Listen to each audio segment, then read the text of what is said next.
So what's your name? Lauren Dow. So we'll just get straight into the questions. Can you tell me a little bit about your childhood? Yeah, so I originally was born in New Hampshire, and my mom, she came through Ellis Island in 1956 from Naples, Italy, with her family, and came to New York City. And my dad lived in Massachusetts his whole life. Um, but yeah, so I grew up living in a little town called Brookline, and I have two sisters, a brother. I am the baby, and my parents got divorced when I was 13, and then my mom and I moved to Florida together and kind of just started fresh there. So I don't know. What were your dreams as a child? Oh gosh.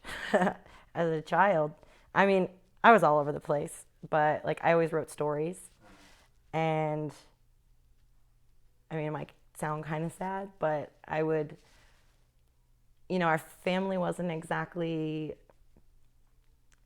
it was kind of like this facade of like, oh, we're this, picture perfect family living in this big house in a small town, and it was so broken.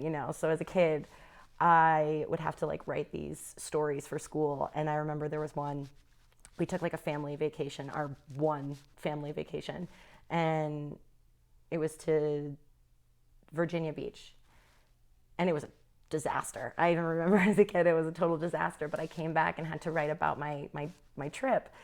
And I made up this whole scenario. It was like, oh, we were so happy. We jumped in the water with all our clothes on. Like, I made up this elaborate scenario. Um, and I just wrote. I wrote a lot as a kid. But, I think I just wanted something functional. I just wanted a family. And I didn't, not that I didn't get that. It just, you talk to the other kids at school, and it's like their families are so well put together, at least so it seems, coming from what I'm hearing, and it wasn't 100% that way. I mean, my oldest sister, she left pretty early, and everyone just kind of went their own ways because they were so much older. But yeah, I mean, as a kid, I was like, I want to be a photographer. I want to be a teacher. I want to be this. I want to be that. Like, I wanted to do everything. I wanted to be a flight attendant because I loved the idea of traveling so much. I was like, this sounds amazing. But no, just that's, I guess those are really the main things. Can you tell me about your relationship with your dad and how that relationship felt? Yeah, that was kind of tough because, I mean, my dad, I do have a lot of earlier memories, of course, with him. Our relationship is much different now. We've grown a lot closer, especially since he's retired. But he worked a lot. He was kind of a workaholic, and he had his office. I remember in our living room, so it was like, you know, don't bother him, don't disturb him while he's working. So we'd always have to like be quiet and hide in our rooms, um, and I just wish I had more like happy, positive memories, but a lot of them are not so happy and positive. Not as much as I'd like, more so when I got older. But um, yeah, I was, I think, maybe like 11 or 12. And I remember I was sitting on top of the stairs, and I heard my parents yelling. And there was just a lot of fighting that happened. And I remember hearing my mom cry, and my dad was just telling her, like, I don't, I don't love you anymore. Um, I can't do this anymore. I'm leaving. And I was confused, obviously, because I'm a kid. I'm like, I don't understand why would you leave? What changed? What happened?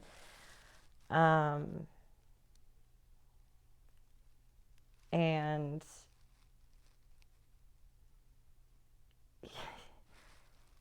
And my sister came to me and she said, "Oh, I think Dad might be having an affair because like I heard this woman on the other line and he's been taking a lot of like business trips and stuff like that." And come to find out it was true, but everybody was kind of just in denial about it. Um, and they tried, I think, after that to make it work, but it was really just like a lot of my mom giving so much of herself. And my dad doesn't really talk about it now, so I don't really know a whole lot of his side of the story. I really only know from what I saw and from my mom and I because we got so close. But there was this one time after that whole scenario where he told her he didn't love her anymore that they were going to try to sleep in the same bed together. I don't know, because he started sleeping in a separate room. So I don't know how this came about, but I remember being very little and he was like, okay, if we're going to share a bed, Lauren's going to sleep in the middle. She's going to be the barrier. And so I have this habit, not as much now, but like I kind of scoot in my sleep towards the edge of the bed and like sometimes I fall off the end. But so I was kind of just trying to play that. I like waited till I heard them like fall asleep. And so I slowly just started like to tuck myself down towards the bottom of the bed. And he woke up because he felt me. And I just remember he threw the covers and he was like, forget it. He was like, I can't do this. I can't do this. And he went in the other room.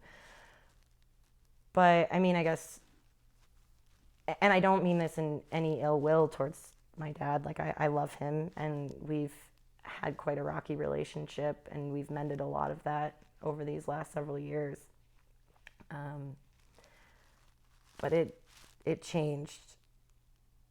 I think it engraved something in me that I didn't realize until I got older, about how I view love and relationships and being loved and the feeling of abandonment and all of those things. And I just didn't realize how much of that translated as I got older. But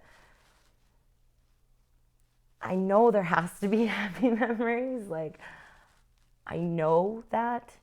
I just can't remember them. What about your relationship with your mom and how that felt? Yeah, my mom is my best friend. She's the best. I love her. And her and I just have like a very different relationship than I think she does with the other kids because it was just her and I. Like she grieved for so long, about just everything. She was with him for 33 years. She picked him up hitchhiking, when I think she was like 15 or 16 years old, and yeah, and and my mom had me when she was 40, so I just, like I said, it was just her and I. So we went through everything together. We went through the divorce, we went through the move, we went through the serious bouts of depression and just trying to figure out what life looked like after that. And I mean, we moved to Florida and I was 13. I was starting a new school and I just turned into a little shit. Like I was just kind of a jerk. Not towards her, but just because I was just trying to find my way and I didn't know. And my mom never really got mad at me. She always said, she goes, nothing surprises me anymore. I've seen it all.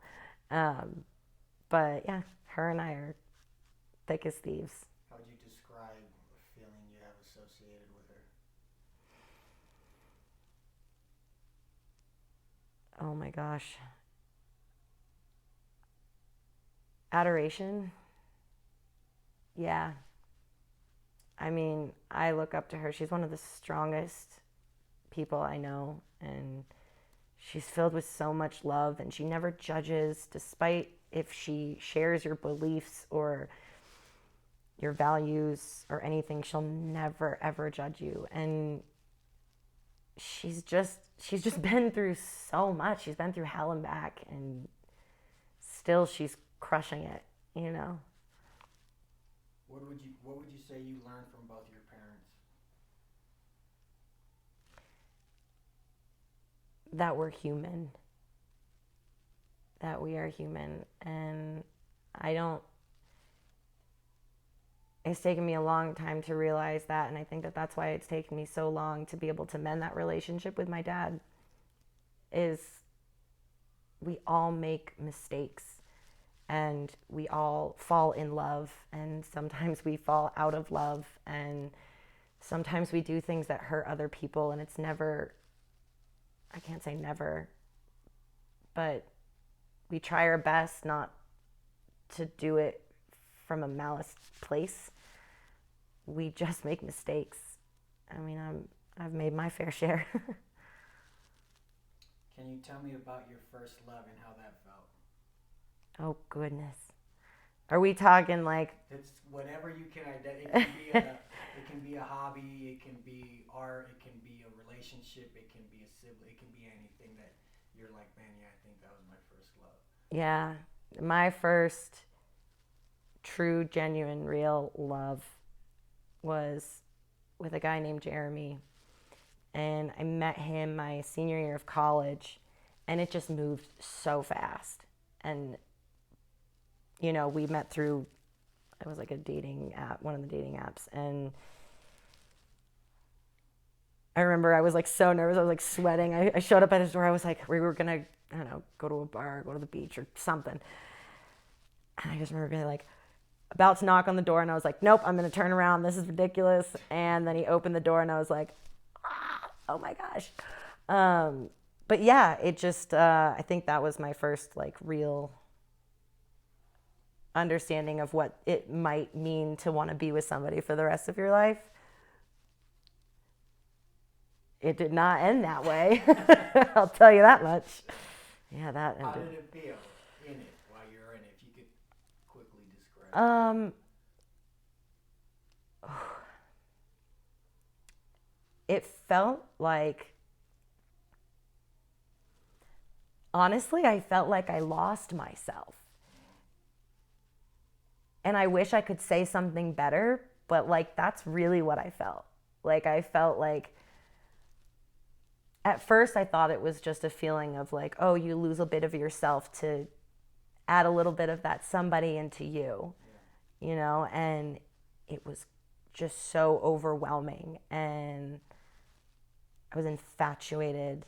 It was lustful. It was filled with so many heightened emotions. Like, I feel like on a scale of 1 to 10, I was constantly at like a 40, you know? But I didn't know it was like my first real love. And yeah, I guess if that answers that. Can you tell me about your first loss or heartbreak and how that felt? And it's the same. It can be anything that you would associate as your first loss or heartbreak.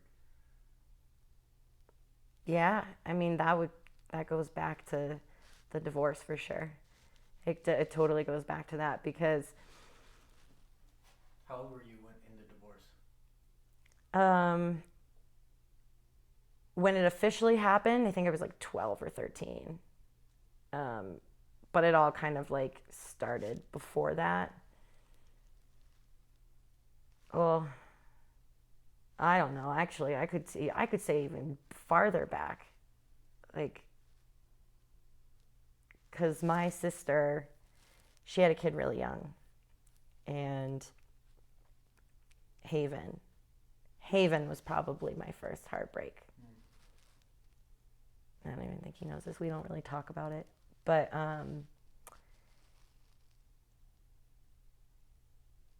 my sister left, and that's her story to tell. It's not mine. But we essentially, you know, took her son Haven in, and for a while, you know, I felt like I had like a little brother, I had like a sibling.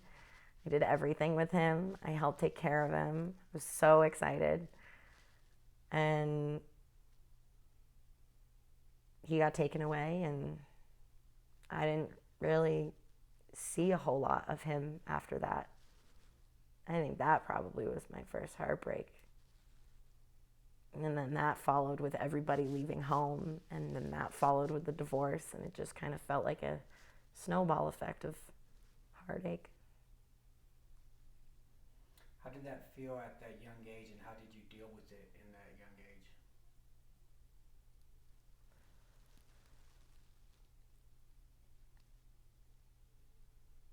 I had, I did have a really good friend that we have been inseparable since we were like 5, and she lived right down the street from me. So I'd always say I'm running away, and I would just run to her house instead. They always found me. It was no surprise. But I wanted to escape. Mm-hmm. I wanted to escape. Um,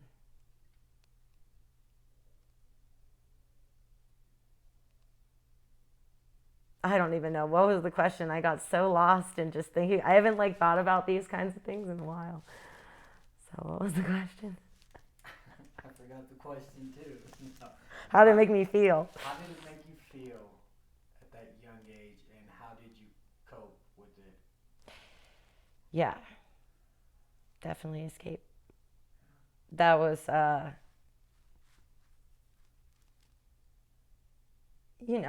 was sad, and I cried, but I tried not to like show it as much. Oh, sorry. Yeah, I was sad, and I tried not to show it as much, just because I already knew my mom was going through enough. I didn't want to add anything else to her of having to like worry about me. Um, so I tried to play like strong, Yeah. tough chick.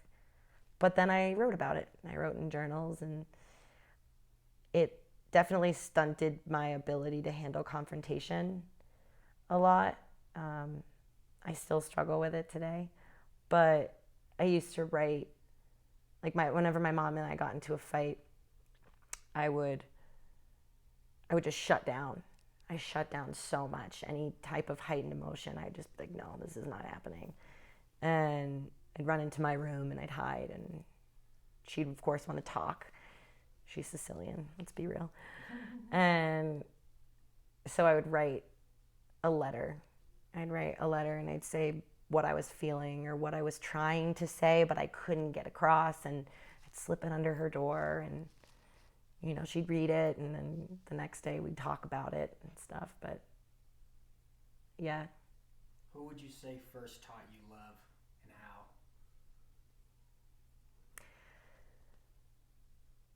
my mom. My mom, 100%. She taught me love from the get go. She gave me unconditional love. She gave me life. She gave me everything. Um, but she also taught me that love isn't always great and it's not always good. Yeah, she taught me everything I know there is about love. What's love to you now versus what it was compared then? How do those two different loves feel, if they are different? Yeah.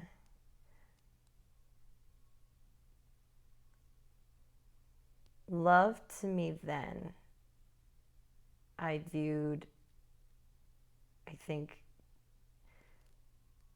I was raised Catholic, and it was very much like you find someone who is also Catholic, you get married, you have babies, this is what you do, and it's just kind of like, this is love, like, and and I still believe in that, I still have faith, and um,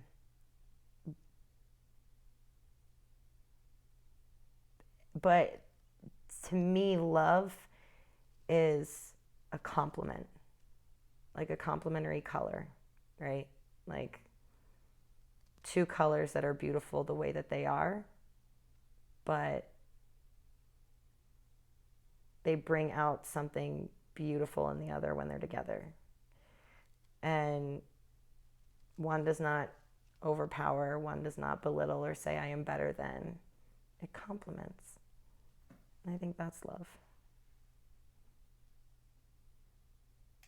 Can you tell me about a general good day for you? My general good Just day. like Yeah. yeah. No, it's funny that you say that. I was just talking about this. A good day for me is a boring day. Really, though, like I start my days out amazing, and it's with nothing more than waking up with my partner. We have a cup of coffee. We snuggle the dogs for as long as we can and, walk the dogs. And I write. I write as much as I can. I do different creative outlets, whether it's making music or making a new video or something like that. I get to go down in his workshop and see what he's doing, which is really amazing. And then, we come together, have dinner. Like, it's very boring. My good days are the boring ones, and I love them. Sound boring. I wouldn't, I wouldn't, well, I guess they're like the not so eventful ones, like. How Yeah. about a bad day and how you push through that bad day? Ooh, bad days.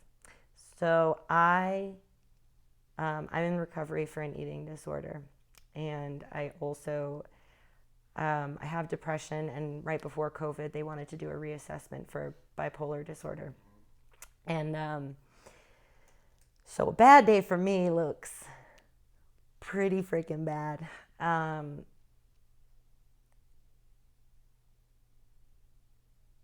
it just totally depends because I feel like they're just such different beasts. So it's like, it's a lot of these, whether it's in the inner voices or sometimes it's just like a wave that comes in, but I might not even have a reasoning for it. It just like hits me pretty hard.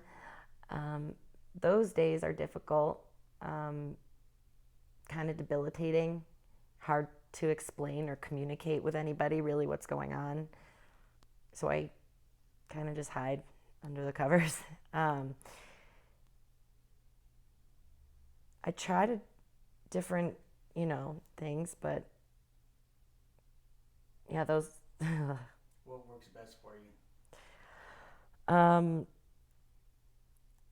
I do a lot of like cognitive behavioral therapy, utilizing my senses, being able to work backwards, those kinds of things that really kind of just bring me back to the present moment. So I can say, okay, like,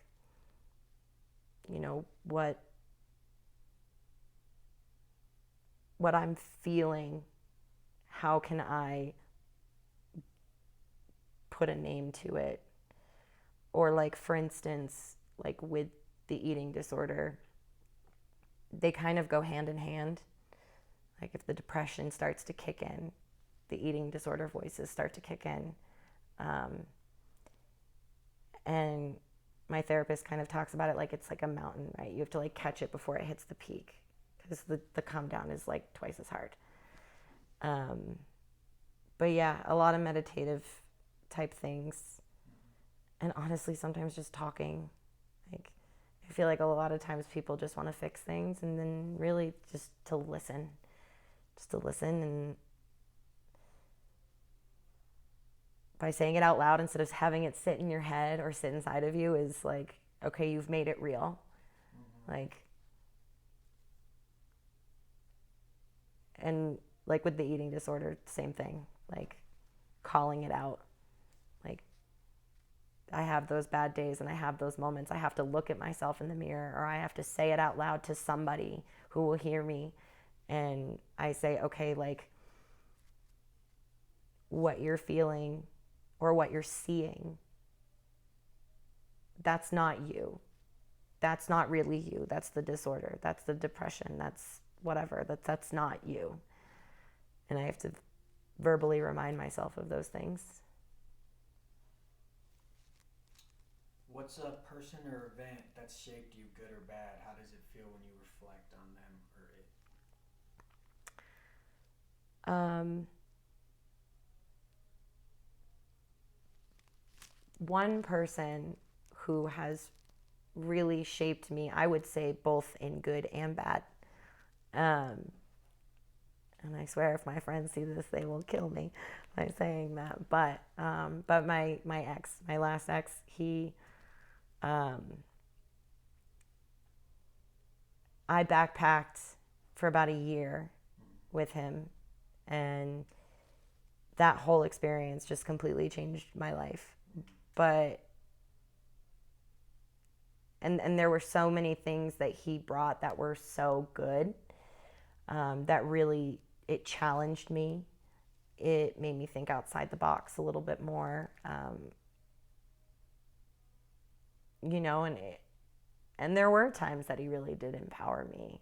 And yeah, I think he exposed me to so many different things that wouldn't have I wouldn't have even thought about before.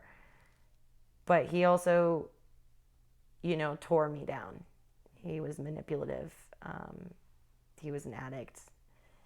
He he knew how to really just break a person down if he needed to, so he could get what he wanted. Um, like when I was diagnosed with the eating disorder, he told me that he wasn't any good for me, that he was selfish because the only reason he wanted me to get better was so that things would be easier for him. And I say that because after everything that happened with that, I think it he so he left. And when I mean he left, I was in probably one of the worst situations I could have ever been in. And he said, I'm going to go to Guatemala just for a couple weeks. I'll be back in time for Thanksgiving, and we'll work things out. Everything will be fine. And I believed him. And then he never came back. So I was left in an apartment I could barely afford, that had no heat or hot water, in a really bad part of town. And it was just me at my lowest with my depression and everything. But because he did that, because of how he negatively impacted me, it was the catalyst for what I needed. I was at the bottom of the well. And I was like, okay, the only one who's going to be able to get you out of this is you.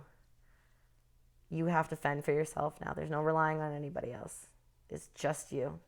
Because of him, you have broken all of your relationships. You're left with nothing. You have a choice. You can sink back, or you can fight. And slowly but surely I fought my way out, and now because of him, I'm better than I've ever been in my entire life. What's inspired you? What inspires me?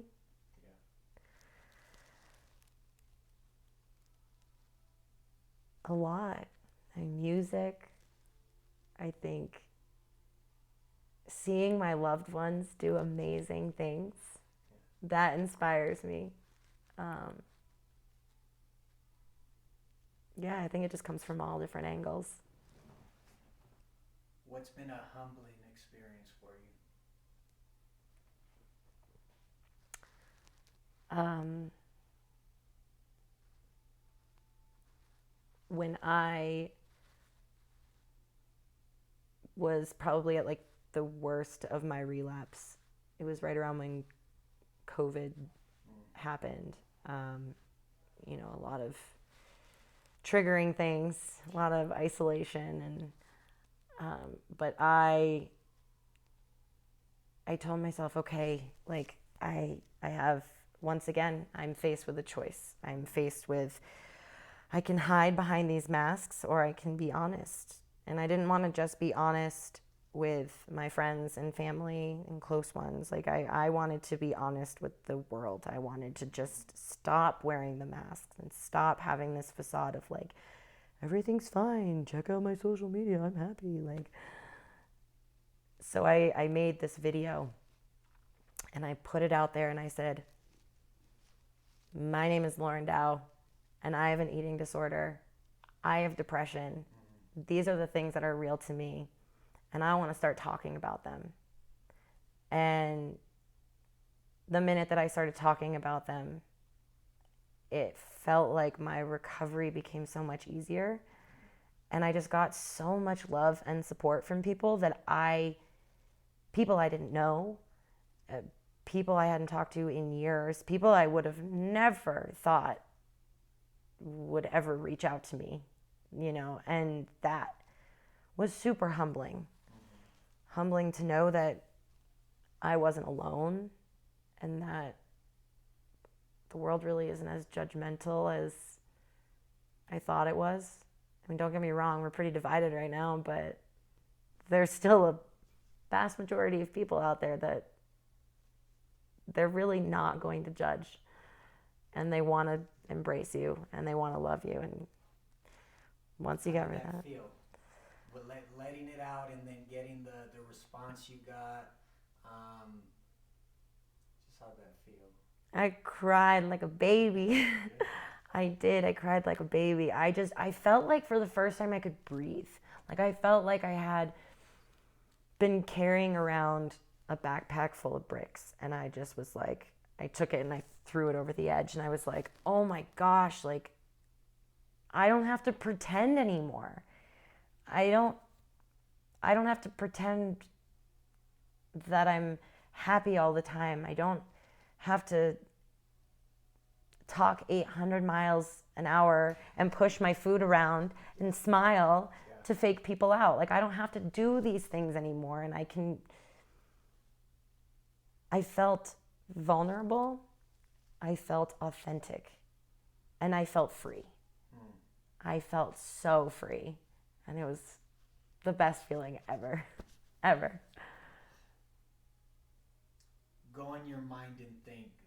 This life event can be mental, physical, or spiritual. Tell me about a time in your life that you can relate with the word war.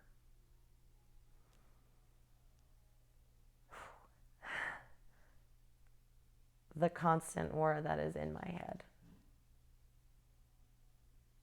I would like to say that it's quiet all the time,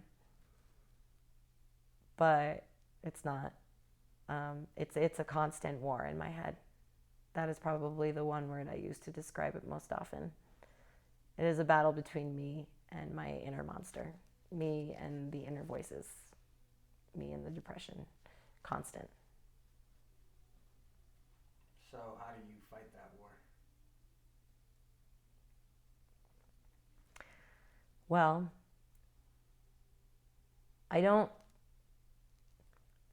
I've done the hard part alone. And I don't have to do the hard stuff anymore alone. I have an amazing partner who has my back, and I don't know if I've ever really felt like someone has had my back the way that he has. I have my girlfriends, my circle of women who they lift me up, and if I need anything, they are there for me, even if it's just to listen. Like, I have my support system. A support system that I lost and broke, and a support system that I fixed. So my army is maybe not huge, but it's strong as hell. So same type of question. Go in your mind and think. This life event can be mental, physical, or spiritual. Tell me about a time that you can relate to the word peace. Peace. It's hard to think of that word, especially right now.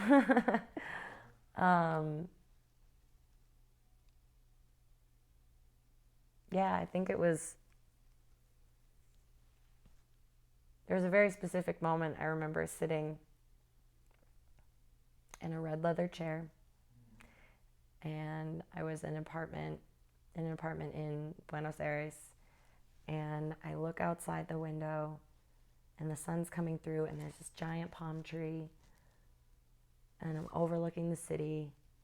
And I was just like, I felt peace for once. There was no like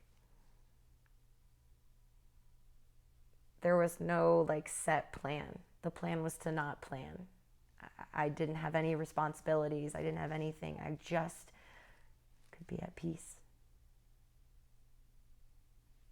I know it probably meant more about like in relation to war, but Okay, that's how I view I it. completely get that. Right? Yeah. You're just there. You don't have to plan. That's certainly peaceful. Can you tell me about a truly difficult time in your life and how that felt and how you endured? Yeah, I mean, a lot goes back to my eating disorder for sure. Um, When did the eating disorder start? so when my ex and I were traveling together, we got to, it was like the top part of Patagonia called Bariloche in Argentina. And I don't know if it was like the food that I ate, like the meat, or a dish wasn't clean enough or something, but I got really, really sick. And I couldn't keep anything down for like 2 weeks. And between that and walking everywhere with my life on my back, hiking all the time, and I dropped some significant weight. And when I got back, well, let me rewind. So I basically, when I got to Colombia, I said something wasn't right. Like something, I wasn't okay. And I was like, I need to go home. And he was not happy about that at all. It was many of fights over that, but I wouldn't budge. I said, I have to. It's been a long time and I'm tired of jumping from bed to bed. Like, I'm not saying this is over forever, but like I need to take care of myself. And he didn't want to go back. So I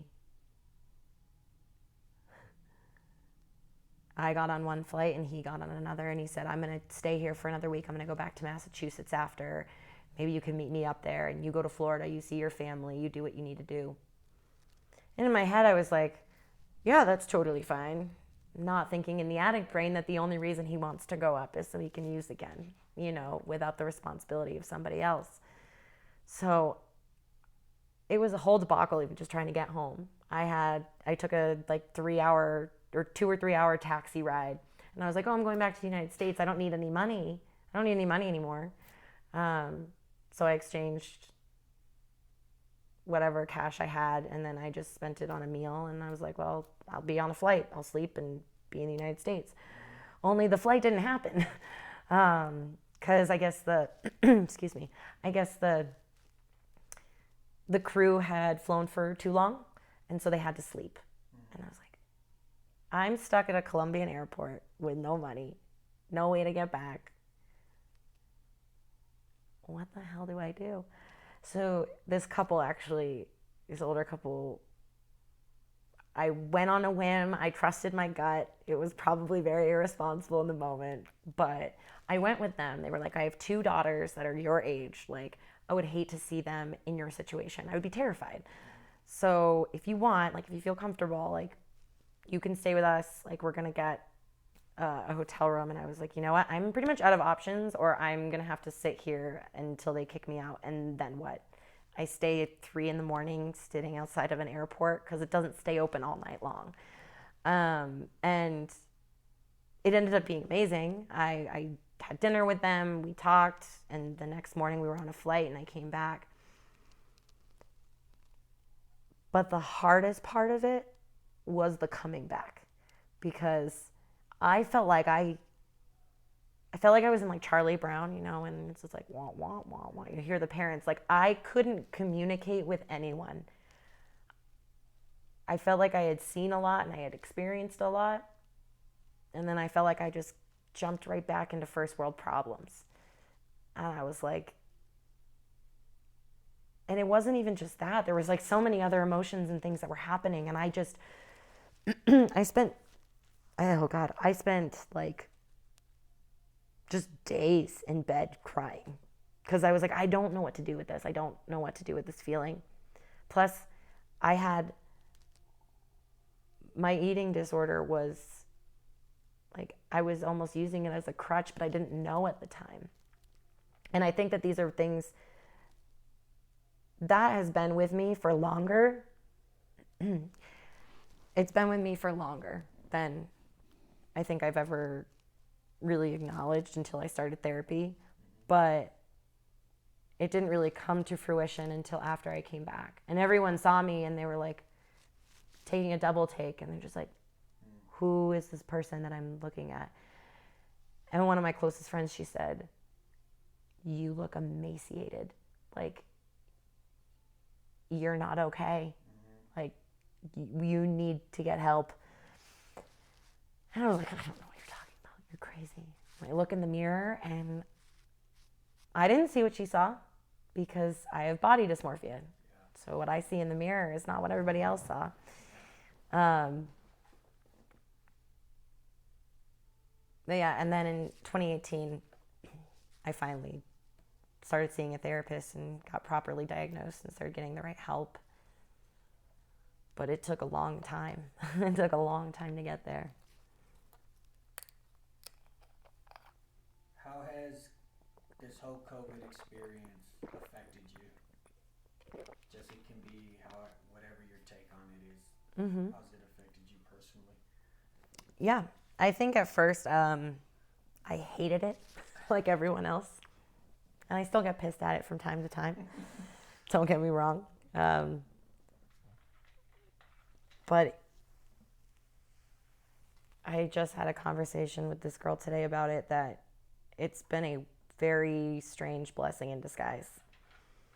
You know, I no longer have my job due to COVID. And and my mental health was just going way downhill. So I was like, okay, I gotta make some serious shifts and some serious changes. And I knew that, like I said before, like writing, I've always been a writer, but I've never called myself a writer. I was just like, oh, I journal and I write little stories and whatever. Like, I always downplayed it, but like, it really is like everything. I do it all day, every day.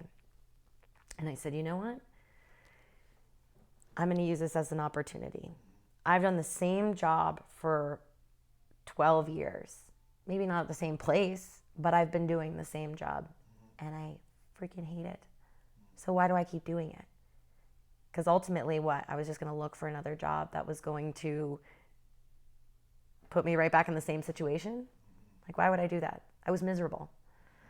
So I've been using this time to work on a book and to focus more on my writing and focus on my mental health, which seems counterintuitive, like working on your mental health during COVID. It seems like everybody's just on the decline, but it's like, it's really shaped so much of me because this guy, Dave Glazier, that I did a podcast with, he said that instead of viewing it as isolation, view it as solitude.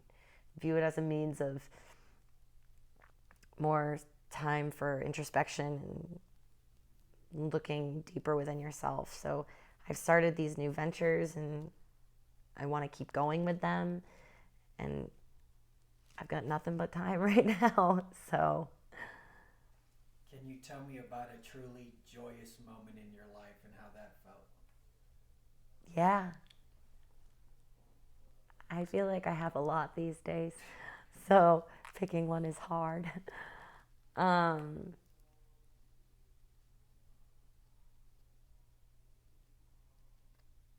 there's so many that are just running through me just because life is so good right now.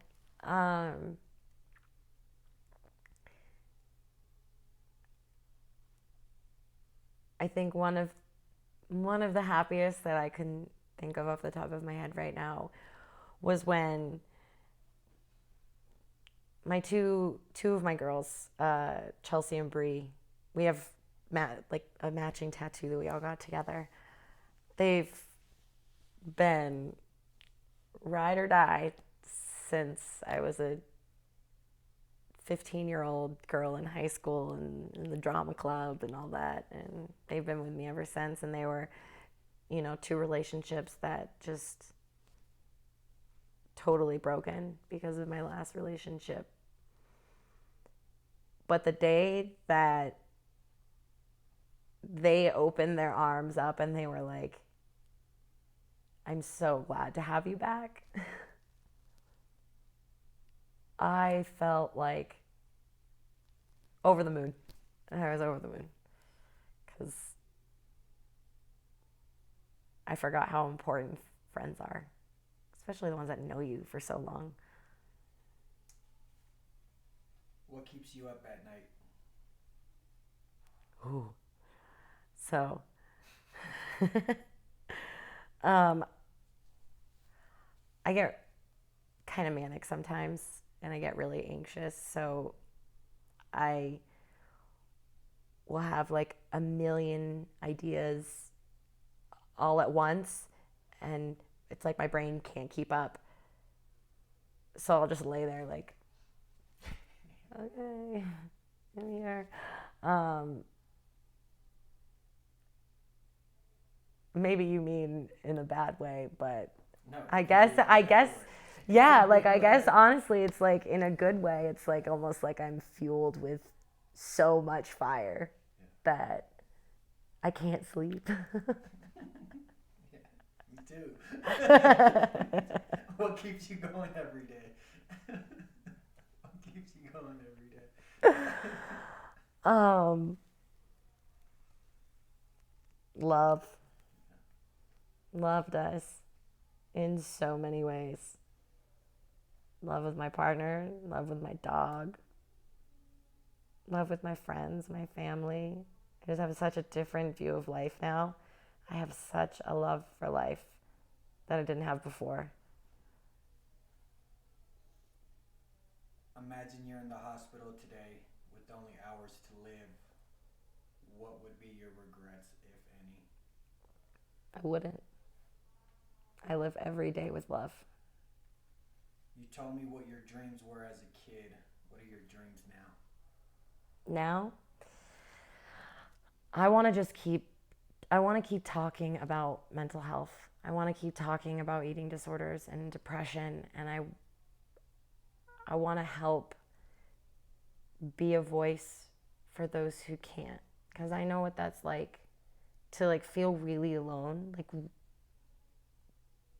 that's it's it's terrifying cuz like there's a line that everybody can reach. And once you get close to that, that's a really scary place to be. And most of the time when you get to that point, it's because you feel like you're alone. And my dream is to be able to continue writing and to be continue talking and have it be about these important things because it doesn't have to be lonely. So yeah, that would be my dream. You're the author of your life book. What's your picture perfect ending?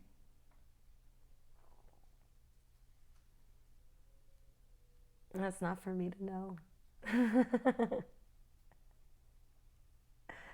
Only God can know that.